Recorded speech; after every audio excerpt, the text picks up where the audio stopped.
Είμαι η Έλενα Μιχαηλίδου. Πέρασα σχεδόν 29 χρόνια στον τραπεζικό τομέα, όπου αποχώρησα τον Νοέμβριο του 2020. Τον Σεπτέμβριο του 2021 αποφάσισα συνειδητά να κάνω μια νέα αρχή και βρέθηκα εδώ, στον ασφαλιστικό κλάδο, με ιδιαίτερη αγάπη για το επάγγελμα και έμφαση στην προσωπική εξυπηρέτηση.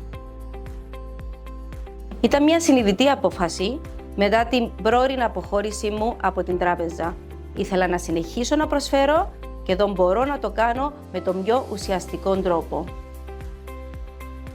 Το γεγονός ότι μέσα από τις συμβουλές μου προστατεύω οικογένειες από κινδύνους που μπορούν να διακόψουν την ευτυχία τους και να τους φέρουν σε οικονομικό αδιέξοδο. Αυτό μου δίνει δύναμη κάθε μέρα.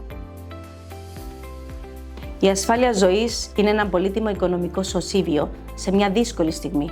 Είναι η έμπρακτη απόδειξη ότι μεριμνάς για τους ανθρώπους που αγαπάς και εξαρτώνται οικονομικά από σένα. Και αυτό δεν αναβάλλεται.